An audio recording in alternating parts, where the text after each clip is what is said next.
Thank you, Emily, for the nice introduction. So what I think I'm going to do today is give you a little bit an overview and set the stage for Sarah's talk afterwards, and she will really present some very exciting new results. But I would like to start with giving you a little bit an overview about what information is in the noble gases and what hoops we have to jump through actually to get to the global mean ocean temperature reconstructions. And before I start, I would really like to thank all my postdocs and PhDs, which are marked here in red, without who I couldn't give this talk today. So how noble are noble gases in ice core? So the first thing we want to do is think about what are noble gases and why are we interested in noble gases? And the thing that you typically do if you don't know what you want to say is you jump to Wikipedia and you read what they say about noble gases. And you all know, of course, what noble gases are. And the big difference to many other gases is that they're essentially chemically inert. That means they are not taking part in any biogeochemical cycles. But however, they are affected by physical processes. And I will talk about some of those physical processes later on. You can see here on the right-hand side that noble gases, the stable noble gases, they range from helium all the way to xenon.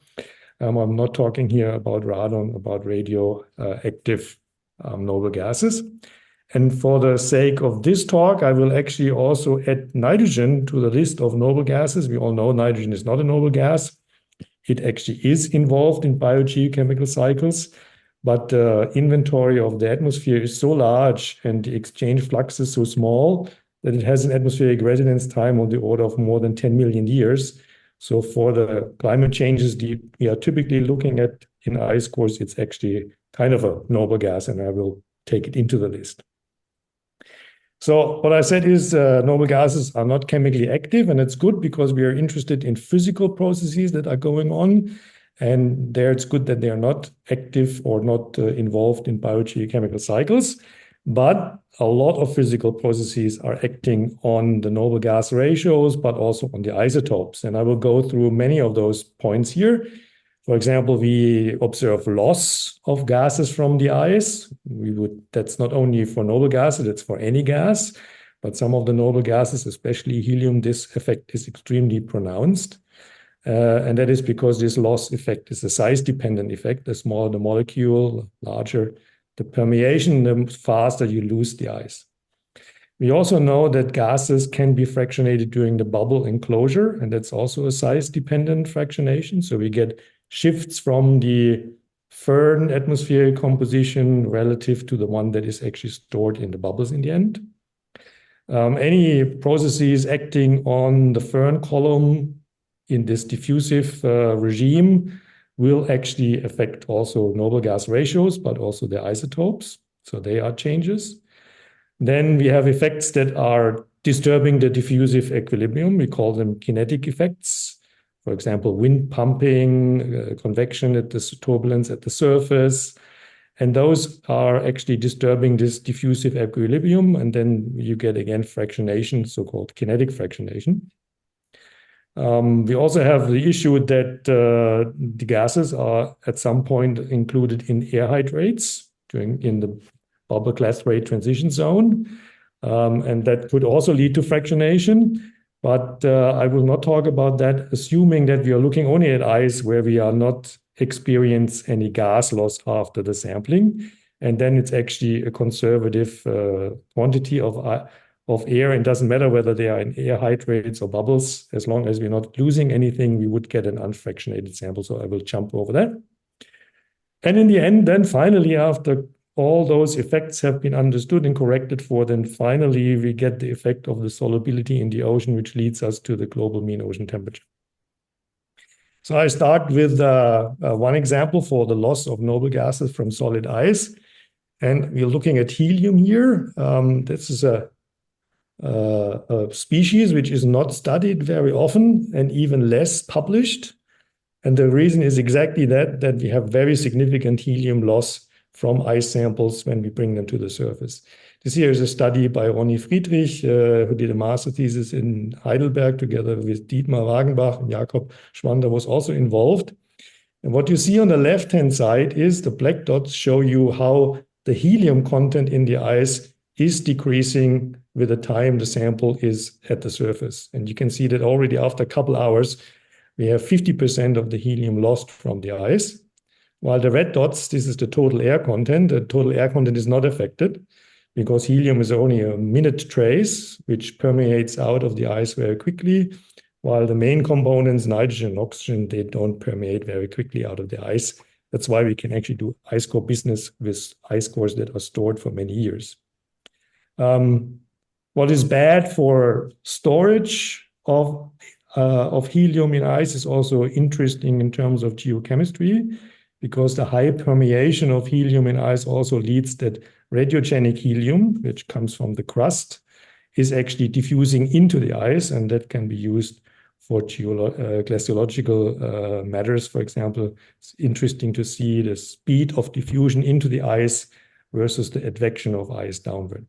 But as I said, this has not been published in very little publications about this because it's a really tricky matter. But take-home message, the smaller the gases are, the faster they are lost, and some of them are lost very quickly. We don't lose so much, for example, nitrogen and oxygen from the solid ice after we bring the samples back to the surface, but we observe fractionation of these gases during the bubble enclosure process. So in the Föhn column, we have changes in the O2N2 ratio, for example, from the ratio that we find in the Föhn air relative to the air that we find in the occluded bubbles. And you can see this nicely here, that always at 70 meters in these plots, you can see these deviations from the linear trend in O2N2. For example, you see it a little bit in argon N2. You see it very much, of course, in helium argon or neon argon, because helium and neon are very small molecules. And for example, you see very little in krypton and xenon. And so this is a phenomenon which is, again, related to the permeation of the gas molecules through ice. But in this case, it is only this very thin layer of ice that is kind of covering a fresh formed bubble through which these gases have to permeate. And so the effect is relatively strong. And here you can see that this effect is very size dependent. So if you look, for example, at nitrogen, krypton, and xenon, you don't see any effect, no fractionation. That means they are conservatively occluded. In argon, you see already a little bit. In oxygen, you see already a significant effect, and neon and helium very strongly. And that is also the reason why when we look at the global mean ocean temperature, we mainly rely on N2, krypton, and xenon, because we know that they are not fractionated by this occlusion process.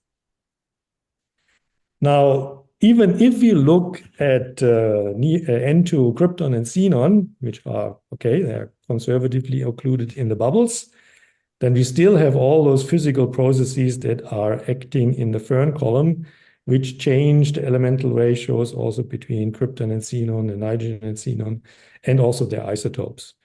And many of you might know those effects, but not everybody. So they are essentially coming about because in the Föhn column, we are mainly in a diffusive regime. So in the bottom of the Föhn column, the transport of air is by diffusion, and only at the top, we have a convective zone where wind is really mixing the air. In this plot, which comes from a study by Kenji, this is actually a very drastic example of a convective zone. This comes from the mega dunes, where this convective zone is actually 30 meters deep. And you can see that those isotope ratios that are plotted in this plot, they essentially don't change a lot with depth, despite the fact that what we expect is really a gravitational enrichment. And the reason is that you have this turbulent mixing in the convective zone. I already mentioned that deeper down in the convective zone, you have the gravitational enrichment. It's essentially the barometric formula, but the barometric formula that is applied to each molecule individually. And that means that there's a gravitational enrichment which is proportional to the mass difference between two isotopes or between two gases. At the top, we also see the green is the nitrogen and the blue is the xenon. that nitrogen shows more of a wiggle at the top 30 meters. And what we see here is the thermodiffusion effect. So if you have a thermal gradient in the Fern column, then the heavier gases are enriched on the cold side. And so this means you have some anomaly at the top because there you see the seasonal temperature gradient. And these xenon, krypton, argon, and nitrogen are not lying on top of each other because we also have those kinetic effects. So if we have a diffusive equilibrium, and this equilibrium is disturbed by some advection process or convection, then you disturb, for example, this gravitational linear enrichment.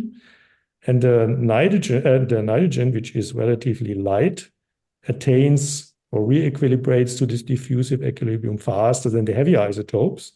And that's why you see, for example, in the N2, you can still see this seasonal temperature ondulation, but in the xenon and krypton, you cannot. And in this very extreme mega dune example, you can see that below the convective zone, then the increase of the gravitational enrichment, those curves don't lie on top of each other, but they're actually offset. And this offset is actually this kinetic fractionation between the isotopes. Here's an animation that Marcus provided to me just to illustrate you what is going on. Let's see whether I can start this. If I could find my mouse, I actually could. Okay, here it goes. So this is not a model. This is a parameterization of thermodiffusion, gravitational enrichment, and also kinetic effects. At the top, you can see the seasonal temperature gradient, the temperature variation, which leads either to enrichment or depletion, depending on which directions the temperature gradient goes. You also see the gravitational enrichment. Further down here, below 20 meters, you see this linear increase. And you can see that in this case, this is now calculated for dome C. Those curves are not, the gravitational curves are not parallel to each other, because at dome C, we actually have a temperature gradient which is extending all the way across the Fern column.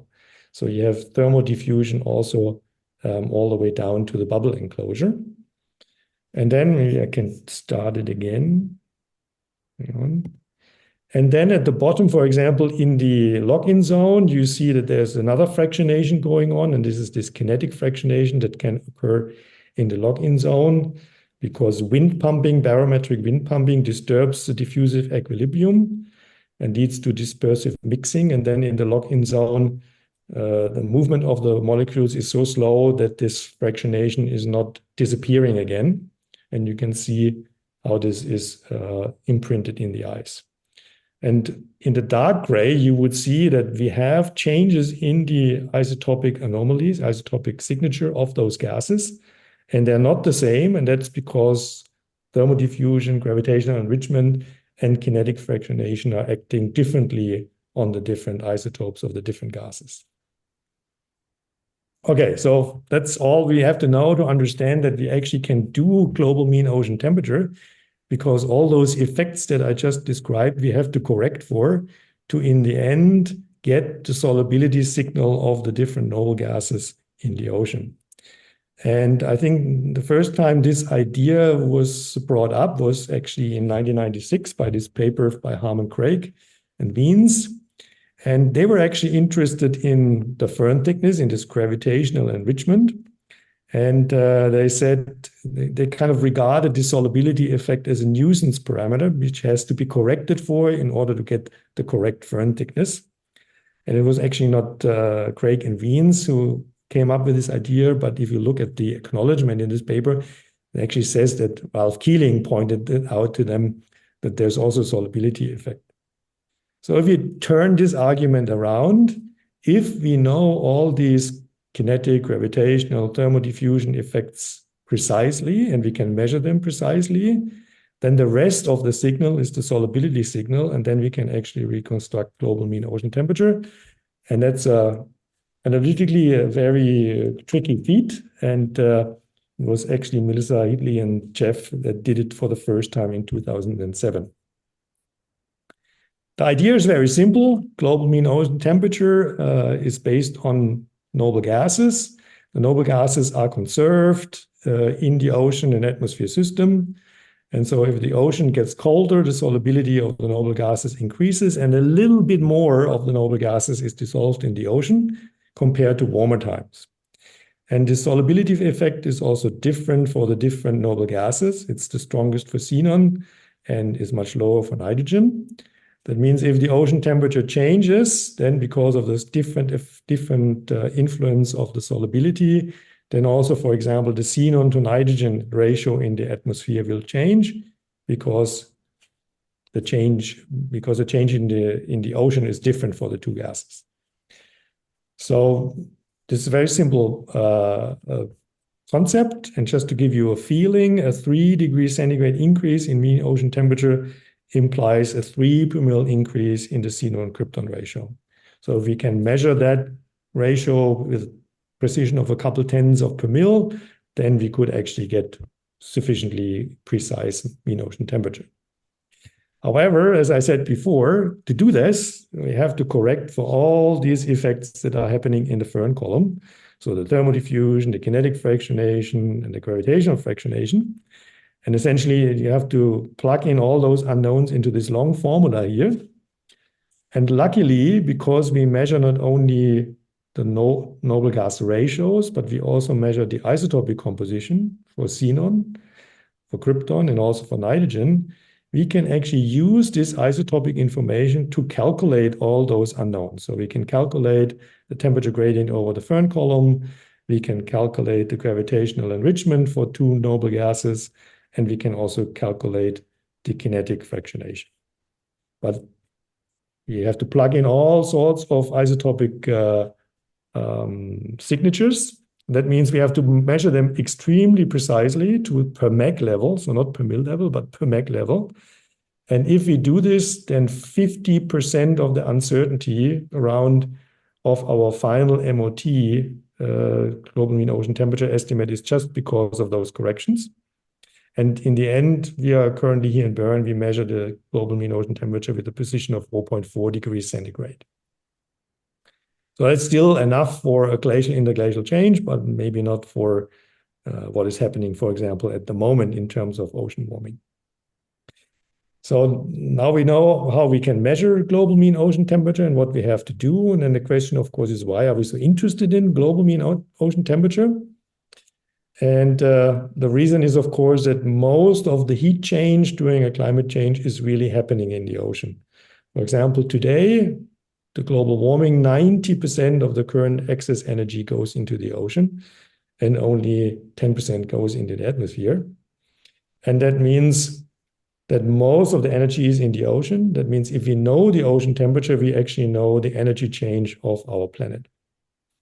For longer timescales, for example, now we're looking at the last glacial interglacial transition. This is the work by Daniel Baggenstoß that we published in 2019.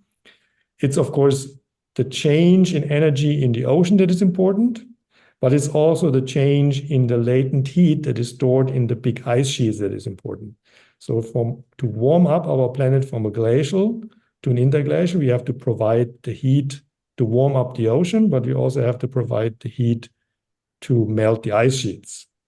And the energy for this is coming from a radiative imbalance. So it's coming from an imbalance between ingoing shortwave radiation and outgoing long-wave radiation. So that's where the energy comes from to melt the ice and heat the ocean. And here you can see that, in fact, to warm up the ocean from the glacial to the interglacial, we need about 15 joule, so 10 to the 24 joules. And interestingly, the energy required to melt the ice sheets, it's the green curve, is about the same. So we need 2 times that energy to heat up the planet from a glacial to an interglacial. And as I said, this energy comes from an planetary imbalance. So if we add the ocean heat content that we can estimate from the temperature and the latent heat of melting for the ice sheets, and we take the temporal gradient of that and divide it by the surface of the Earth, then we get this planetary imbalance in watts per square meter. And so that's what we do here. We sum up the ocean heat content or global mean ocean temperature signal and the green curve. We take the derivative and divide it by the surface of the Earth. And then you get this planetary imbalance, which is depicted here. And you can see when you go from 25,000 years to the Holocene that this planetary imbalance is always positive in the termination, as expected, because the planet is heating up. But we can also see that during the Younger Dryas and during the High Neustadial, there's actually this planetary imbalance is especially large. So obviously changes in the meridional overturning circulation in the Atlantic, they also change the radiative balance. So that's not what we, in the long time ago, we said these Danska-Röschke events and Amok changes, they're just a reshuffling of energy from the south to the north and vice versa. But it's also connected to a net change in the energy of the planet. And this is also depicted in models. If you do freshwater experiments, you can see if you switch off the AMOC, then the temperature in the ocean is increasing, so the heat accumulates, and the heat is mainly accumulating in subsurface waters, while the surface, of course, itself is cold. And this cold surface is also the reason why we have a planetary imbalance, because cold surface means less outgoing long-wave radiation, and that means with less outgoing long-wave radiation, we have a positive radiative energy imbalance, which heats up the ocean in the subsurface. The end, I would like to show a couple more new data. This is work by Markus Grimmer, and we have now extended this data to the last 4 terminations. At the top, you see the mean ocean temperature, and you can clearly see that we have this 2.5 to 3 degrees centigrade temperature change from glacial maxima to interglacial maxima for all those 4 terminations. What you can also see is, actually you can see my mouse, but that in the beginning of marine isotope stage 5 and marine isotope stage 9, we actually have an overshoot in the global mean ocean temperature. And we had that already talked about that in the publication by Sarah in 2020. And it's exactly this effect that the AMOC at the end of the termination is shut down. And so heat accumulates in the ocean. And so actually this leads to an overshoot in the ocean heat content, or overshoot in the global mean ocean temperature compared to the sea surface temperature. And if you again use the derivative, you can see that this is happening most pronouncedly. So this anomaly here in the gradient is always most pronouncedly in the late terminations, where you have these Heinrich events when RMOC is switched off.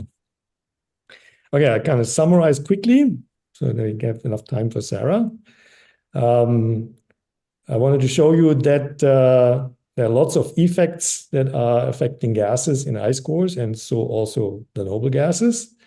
The small gas species like helium and neon, they are preferentially lost by diffusion and permeation.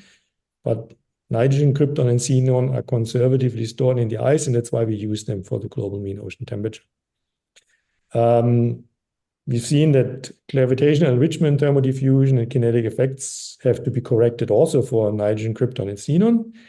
But with very precise isotopic analysis, we can actually do that.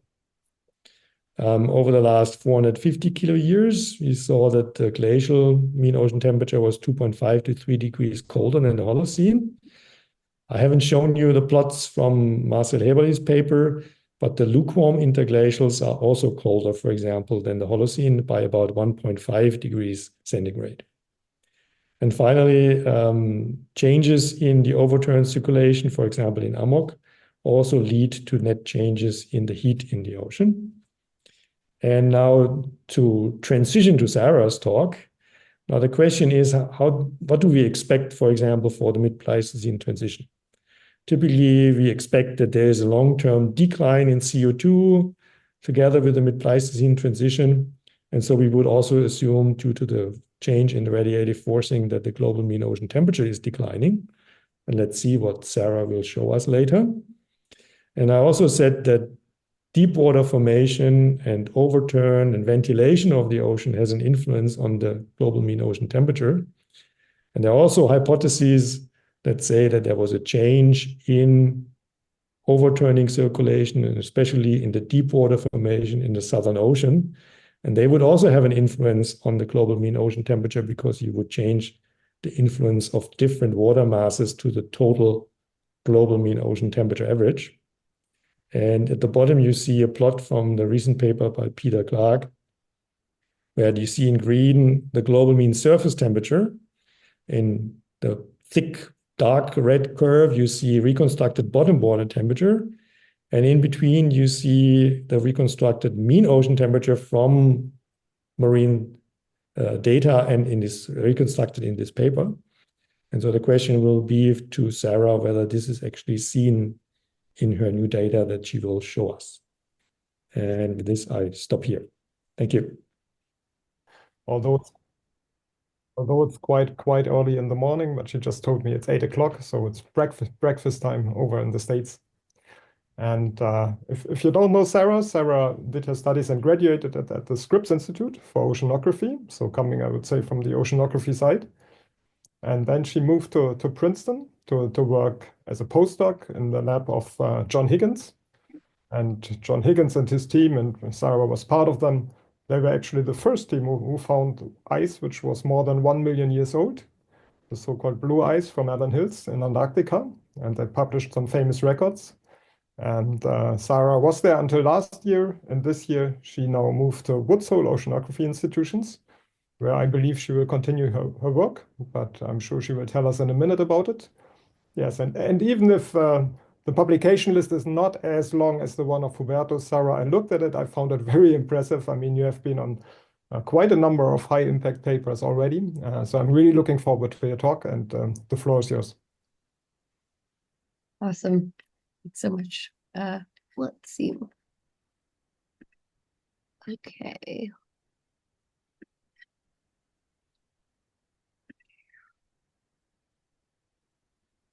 All right.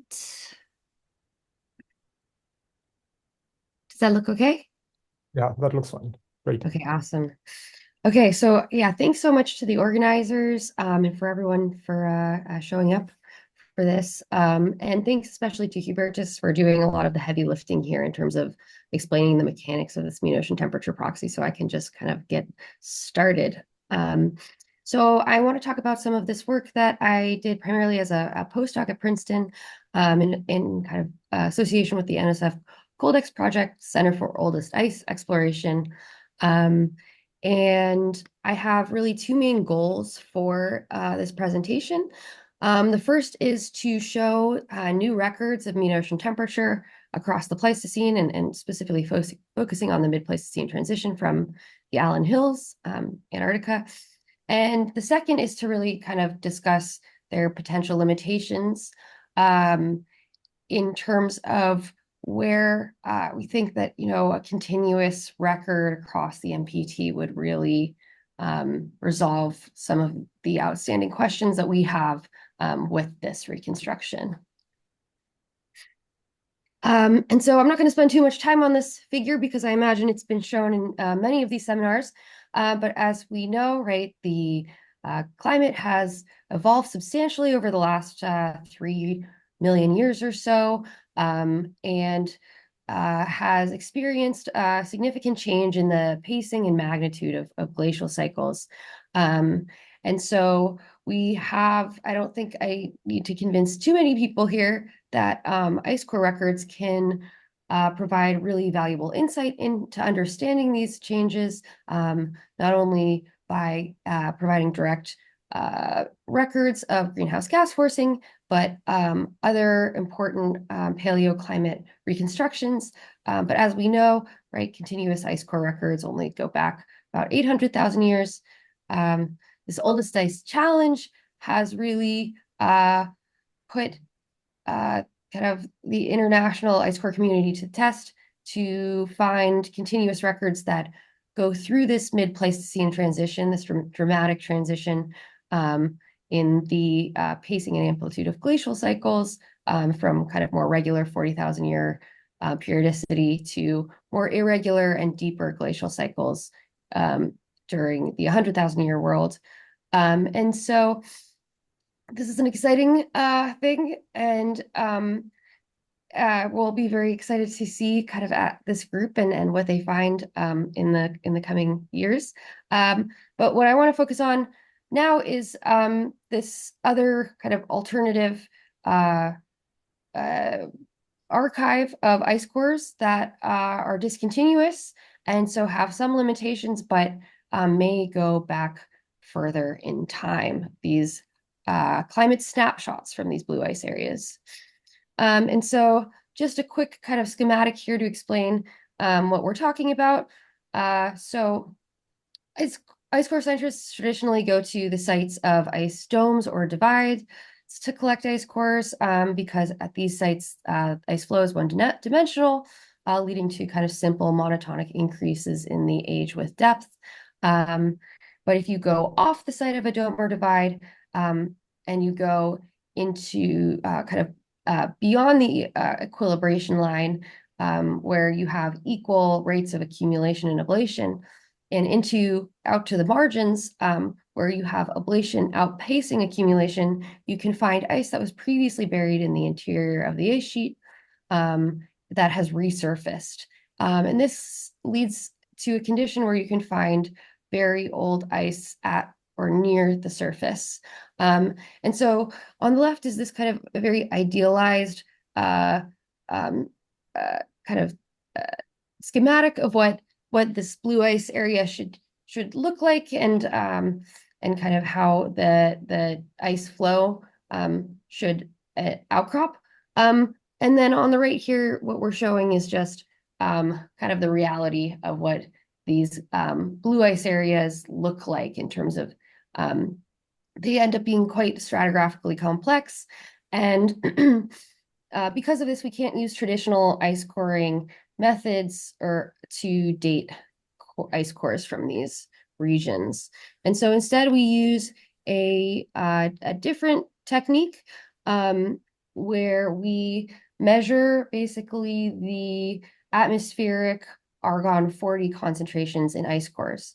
And this takes advantage of the fact that the atmosphere has been constantly accumulating argon-40 over time, and this is due to the decay of potassium-40 in the crust and mantle and subsequent tectonic and magmatic degassing. So Michael Bender and his colleagues, basically asked the question of whether or not we could observe this gradual argon-40 increase in the atmosphere with ice core records. So what they did is they basically measured 2 isotope ratios of argon in well-dated ice cores. I think most of these samples came from Vostok and EDC. And what they found is once you correct these samples for the Fern fractionations that Hubert just alluded to in his talk, you can see this gradual argon-40 increase over time. So this was really useful in terms of understanding kind of the volatile history of the contemporary volatile history of the Earth, but it also allows for this strategy to date ice that is stratigraphically disturbed and ice that goes beyond the continuous 800,000-year record. So if we know this rate of degassing from this Bender et al. Study, we can effectively extrapolate backwards and understand what the atmospheric argon-40 concentrations were further back in time. We can measure argon-40 in undated ice samples, and we can date them based on their relative depletion of argon-40 relative to the modern atmosphere. And so just some... in 2019, 2020, we went to the Allen Hills. Previous work there, as Martin said, it's basically showed that we can get very old ice samples at this site. So John Higgins dated ice back to 1 million years at this site, and then his student Eugene Yan more recently found 2.7 million year old ice. And so with that information, we went back to the site and drilled more samples and larger diameter cores. And so because these are such large diameter cores, we're able to measure multiple proxies on the same layer of ice. We can basically, in a single ice sample, what we do is we measure argon isotopes in order to date these samples.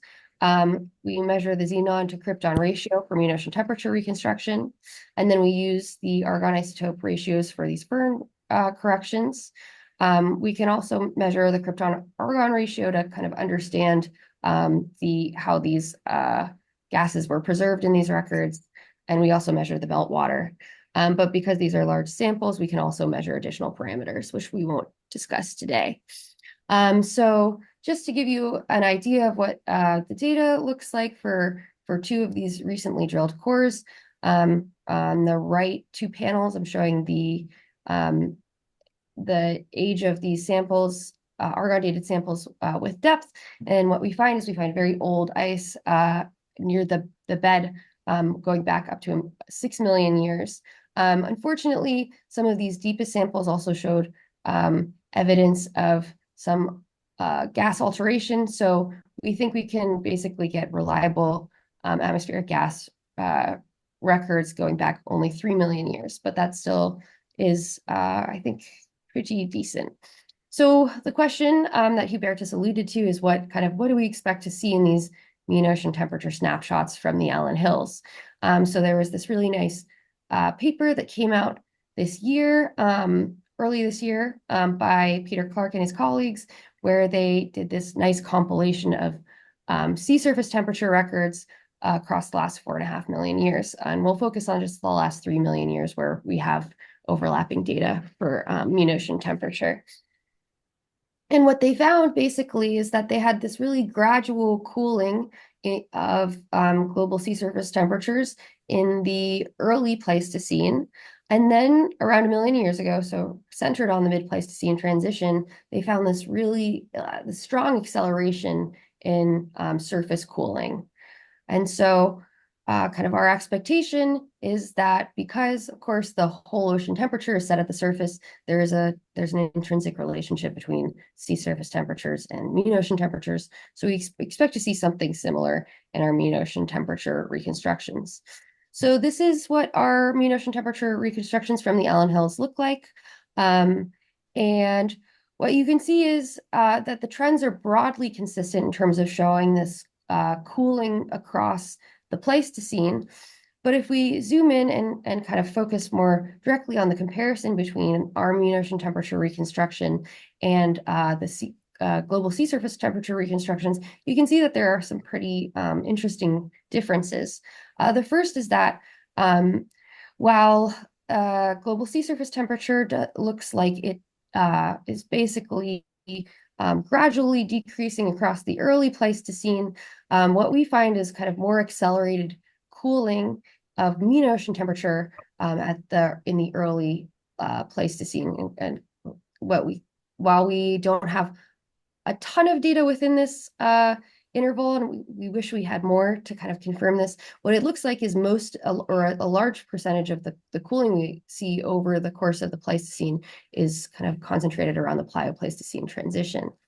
And then really interestingly, where global sea surface temperatures show kind of accelerated cooling, what we find in our record is basically no evidence of mean ocean cooling during the mid-Pleistocene transition. And so, we have this question then, why would there be this decoupling of surface and interior temperatures during the MPT? And so kind of to look at potential mechanisms for this, one of the things, this is a figure that I tend to spend a lot of time staring at, is we want to look at kind of what the modern ocean atmosphere heat fluxes are, kind of where the ocean gains heat, where it loses heat, and kind of what levers could be pulled in the past to influence kind of the ocean heat content. And so the colors here indicate heat transfer into the ocean. So you can see right along the western boundary currents, you have a significant cooling of the ocean. You have significant cooling in the North Atlantic. And what's quite interesting is this prominent ocean warming in the eastern equatorial Pacific. This is the site of the equatorial cold tongue, a site where you basically have shoaling of the thermocline, so exposure of subthermocline waters near the surface. So these cold waters are basically heated by the atmosphere and direct radiative forcing, but lead to significant, or it's a site of significant ocean heat uptake. And what's quite interesting is that there has been quite a lot of literature suggesting that over the early Pleistocene, you have this gradual emergence of this equatorial cold tongue. So the suggestion is that you didn't always have the kind of the surface exposure of these subthermocline waters in the East Pacific, and instead you had gradual shoaling of the thermocline and eventual kind of exposure, which led to global cooling. So this is, again, from this Peter Clark study. And here, what we're showing is the regional sea surface temperature trends. So this is the East Pacific, where the site of the modern cold tongue is. The warm pool is in the Western equatorial Pacific. You don't see much of a change in the temperature of the Western equatorial Pacific over time.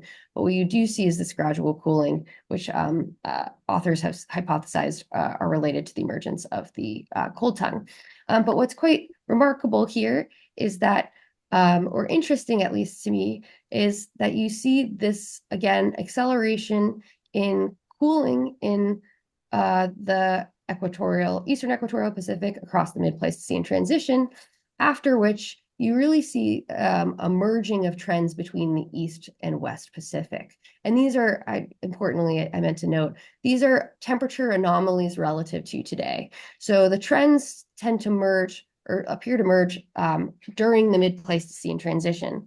And what we kind of suggest here is that this might be consistent with kind of the permanent establishment of the equatorial cold tongue. So the question is, what does this do to global ocean heat content? So as we kind of suggested in the previous slide, the equatorial cold tongue is a significant source of ocean heat uptake. And so while the exposure of the cold tongue leads to cold waters in the low latitudes in the tropics, which would lead to surface cooling, what this would do to the total ocean heat content would increase total ocean heat content. So this provides a potential mechanism for this mid-Pleistocene transition decoupling of surface and interior ocean temperatures. This top panel here, in addition to our mean ocean temperature reconstruction in blue, we're showing deep ocean temperature reconstructions where high-resolution records are available from the North Atlantic in pink and the South Pacific in purple. And what it does show is that you see kind of regionally varying trends in deep ocean temperature.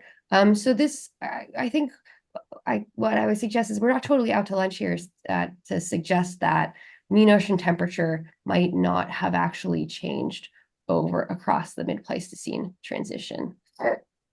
Excuse me.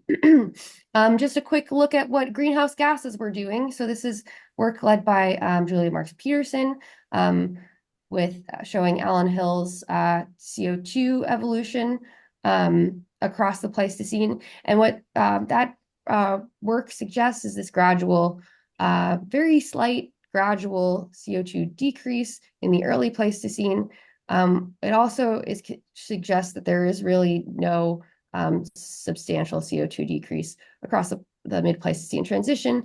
So this is consistent with, rather than being kind of a cooling of the sea surface being kind of forced radiatively, it could be more kind of due to some sort of internal feedback or change. So now going to the kind of what we were saying, something very exciting and new, but the question is kind of, what are the limitations of these Allen Hills mean ocean temperature records? What do we think we can confidently say with these snapshots? And I think the main thing that I think we can really hang on to here is, I do think that our data does show that there is not real evidence of mean ocean cooling across the MPT. But beyond that, I think there are quite a few outstanding questions to really understand the mechanics of ocean temperature evolution across this interval. So the many of the limitations are related to basically the fact that we have these discrete records that are dated individually. The absolute age uncertainty for these Argon dates is about 11%. That gives you some wiggle room in terms of where you would identify the MPT, but not enough to say that the MPT was much earlier or later and we're just missing the cooling.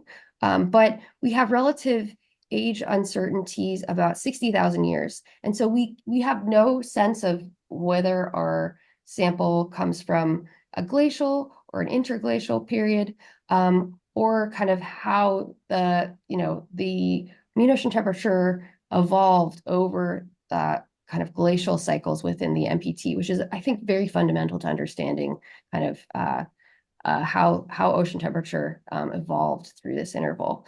And then another really important question is kind of how much time is covered in these snapshots. And this work led by Julia, we looked kind of at whether or not there's a depth dependence in the smoothing of these snapshots and potential aliasing. And what this work explains, and I don't think I have enough time really to go into the details of this figure, so I apologize. I'm happy to talk to anyone about it later, is that the shallower samples may have be kind of more cover less time but also may suggest to have an interglacial bias, whereas some of the deeper samples may kind of be an average over glacial cycles. But this is something that is supported by the greenhouse gas data, where it overlaps with continuous records. But it's something that we really need to understand better, and kind of how we consider these different whether or not there's a depth dependence in kind of the how these ice samples record climate information is important for our understanding of how the mean ocean temperature records evolved after the mid-Pleistocene transition. Sorry, I feel like that was not the best explanation, but I want to leave a little bit of time potentially for questions here. So I want to just have some quick takeaways here.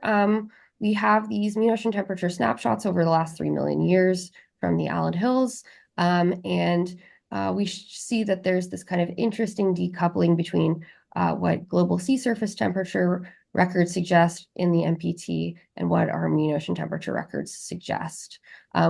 We speculate that this may be due to changes in basically due to the emergence of the equatorial cold tongue. And I wish I had left a little bit more time here to say that there are definitely some complications to these Allen Hill records, and a continuous mean ocean temperature record across the mid-Pleistocene transition, I think, would answer a lot of the outstanding questions that we have about this interval. So I will stop at that, and thanks for your attention.